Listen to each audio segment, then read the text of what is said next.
Welcome back to Double Down University, and today we're going to do some Super Bowl props, and we're going to kind of veer away from prize picks today and just kind of just go strictly to just the sports books, because I think in this instance for Super Bowls this has the most value, especially when you're doing single wagers as opposed to trying to parlay stuff, because you just don't know. It's a lot of volatility with a lot of these player props and different things of that nature if you're trying to parlay them together and having all these forms of outcomes that have to happen in the Super Bowl, which game plans could switch, and situations and circumstances can change up at the drop of a hat too. So we're kind of going to target these things. So let's get into it. So first thing I have on the board is Travis Kelce anytime touchdown score, which everybody's going to be on, but I just feel like it's a logical choice.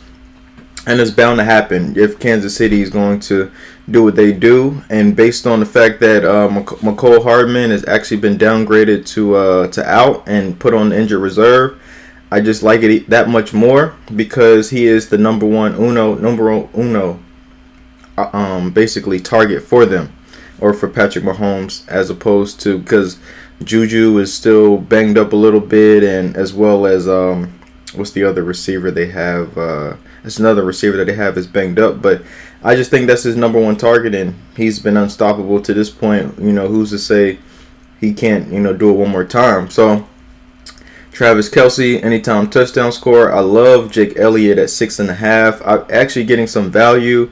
I was doing some line shopping on all the different sports books, and I actually found value in Jake Elliott over 6.5 on DraftKings as opposed to FanDuel, where they have him at, let's see here, I think they have him at like 7.5. So, a line I wouldn't be interested in. Let's see, kicking points. Actually, I don't see the kicking points up here, unless I passed it.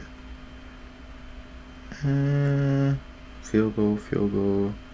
I don't see the kicking points up here, but last time I checked, I seen it at like 7.5. Which is too high for me. 6.5 is just right. As you can see, it's minus 135 for a reason. So all the Eagles really have to do is score a touchdown and kick 2 field goals, and that's as good as gold. And in this high-scoring game, I'm pretty sure that they will likely do that. Even if they score, let's say, 3 or 4 touchdowns and kick a field goal, this should be, enough to get them over that 6.5.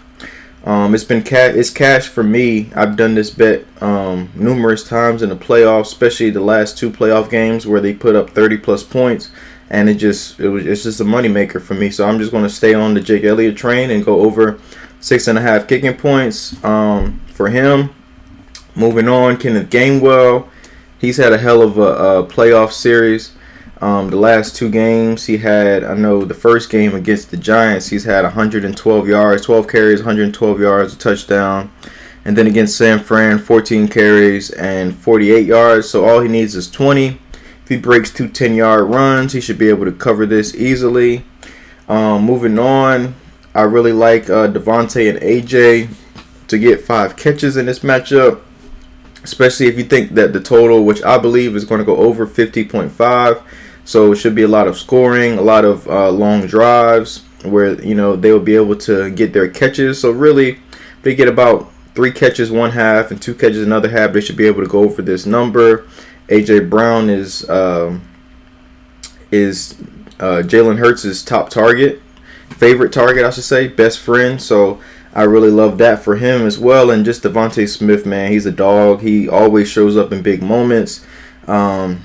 He's your Heisman. He's your national championship game-winning touchdown freshman year. He just shows up in big moments all the time. Even back to San Francisco on the 4th down, the controversial 4th down, 4th and 3, where he catches the ball down the field and the gotta-have-it situation, was able to just get the team lined up and actually snap the ball before they could challenge. San Fran could challenge the ball. It's just, he's just been in big moments, so nothing is ever too big for him. So I really love him in this spot as well.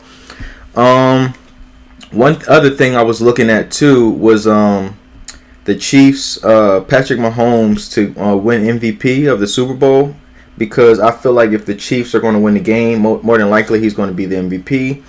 And I was seeing at FanDuel, Let me see if I can find it. He's at like plus 130, if I'm not mistaken.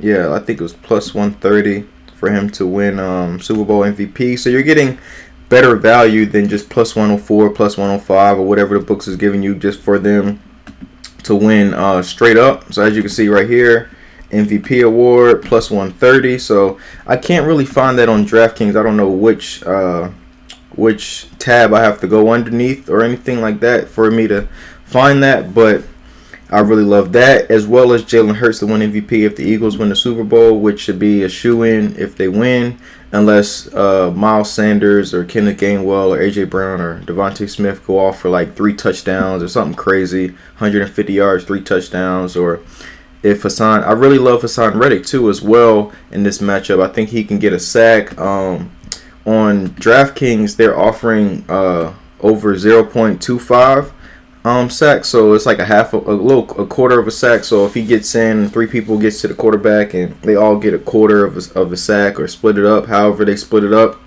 But I like him to get a full sack, and you can go over to FanDuel and find for him to get a full sack. It is minus 154.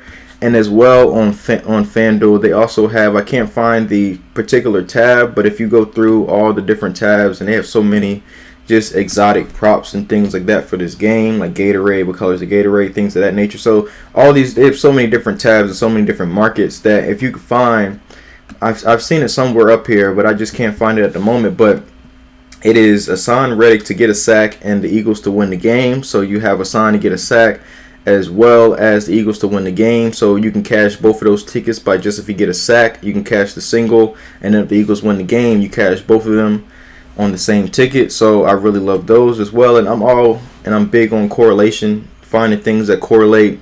So you can have like you can do the Chiefs money line, and then you can also have Patrick Mahomes win MVP, have those as 2 singles as well. You can cash both of those if the Chiefs win, because more than likely he will be the MVP. So yeah, so I really like, and then also another reason for these Devontae Smith and A.J. Brown receptions is they're going up against 2 rookie corners, and I think that they have the experience advantage over those two. To be now, don't get me wrong, those 2 rookie corners have been solid all the way up until this point. I don't think anything will change, but it's just the caliber of player that they're going up against. You know, that should change a little bit, because, and especially with a quarterback with a threat to run, as opposed to a Joe Burrow type quarterback who can run a little bit, can scramble around a little bit, but comparing Joe Burrow's rushing ability to Jalen Hurts is 2 different spectrums. So, and then also having to account for him in the pass game too as well, Jalen Hurts, where you have to take a safety down and bring him down in the box and account for him, which takes away that safety help over the top. And then you'll just be limited to just having a single high safety, which that single high safety can get beat by like a post route or any type of combination concept, a high-low concept, anything of that nature. So I really like that. Now, one way I was looking to play this game in-game is to take the pregame total of 50.5. If you can find it, I think it's on DraftKings at 50.5. It's actually at 51. So the better line is actually on FanDuel at 50.5. You could take that line, and then what you can do is, let's say the first quarter starts off slow, and teams are just trying to figure each other out. They're putting the ball back and forth in the first quarter. You can go and take like the in-game total of, like, if it's dropped to like 45, anywhere to like 45, 47, 48, somewhere in that range. You could take that and double down on it, because they're going to have to be points put up by either side. If one gets down, they're going to have to put up points to try to either attempt to come back, or I just expect points to be put up, just based on the fact of, if you just look at their numbers, as you can see right here, both teams are top 5 in every offensive category. The only big discrepancy I see is the Eagles' red zone offense compared to the Chiefs' red zone defense, which is 30th in the league, and the Eagles' red zone offense is 3rd, and they average 3.6 touchdowns per game. So I really like that as well. And one more thing before I go that I found really interesting is on FanDuel, they have the Eagles team total for the first half at 13 even, so just 13 on the money. So if they score 2 touchdowns and let's say the kicker misses a field goal, you'll get your money back. It's just a push. But the Eagles have covered this number in every game this year except for 3 games that Jalen has started, which was against the Colts, the Bears, and then the last game where he came back from injury against the Giants. So I really like that 13 number because they're going to have to put up points. And they're a big first half team. They're I don't know if I can kind of show you guys if they break it down into quarters. They don't. I don't think so. But let's go to stats, team stats. Let's see. Why it's not going to stats? Here it is. Okay, so team stats, and then you can do offense, and then offense by quarter. So as you can see, the Philadelphia Eagles, they scored 12 points in the second quarter. They are the best team in the NFL. They averaged 12.4 points per second quarter. And then as well, if you want to take it a step further, we can look into the first quarter. They are 5.8. So, you know, that should be enough to get us over that 13 number. And then if you want to go look at defense by quarter. So if we go back and see more stats, defense by quarter. Opponents first quarter points per game. Let's go to Kansas City and see how much they give up. They give up 3.4 in the first quarter, and then in the second quarter they give up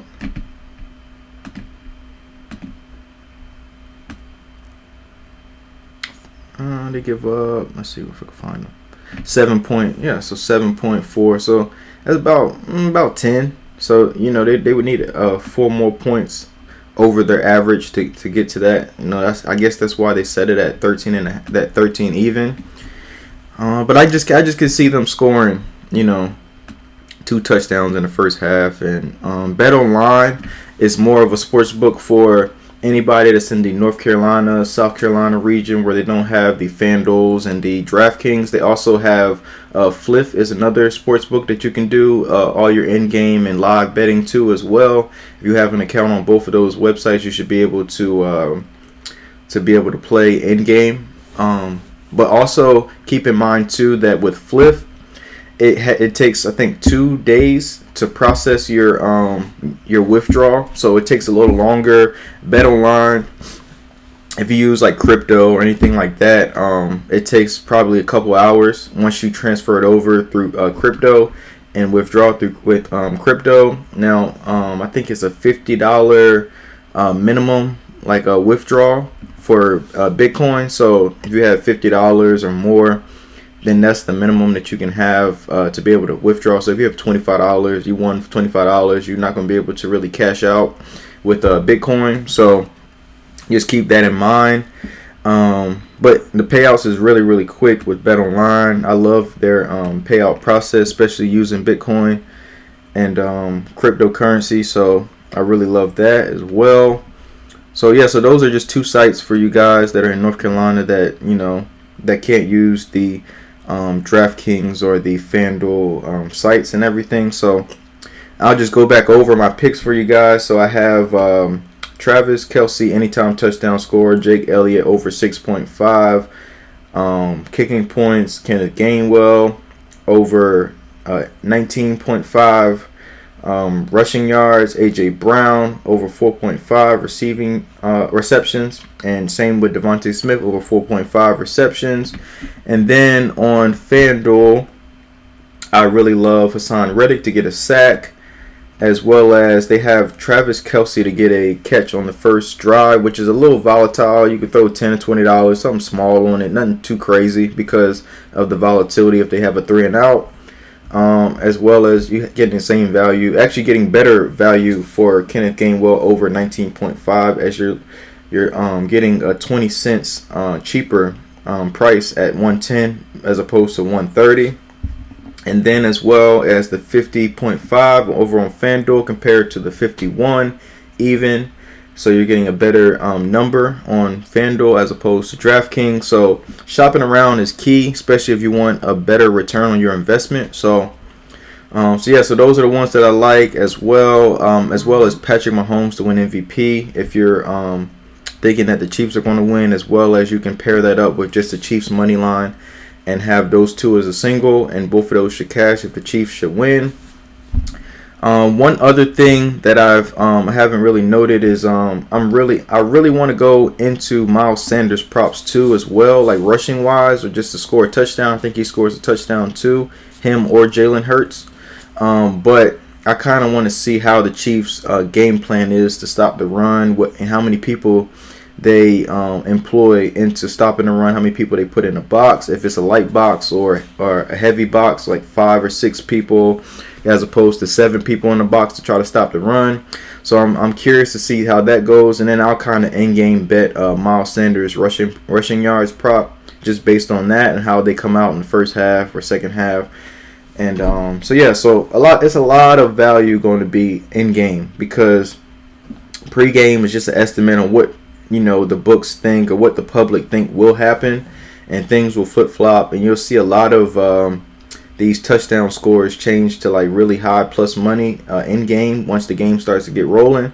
So if you figure out how teams are playing, how both of these teams are going to play each other, and how the script is going to go for it. Like if you see a touchdown score is plus 300, plus 250, hey, throw a couple dollars on it just for fun and just go for it. Let's have a good time and let's cash, man. Appreciate you guys. Please like, comment, and subscribe.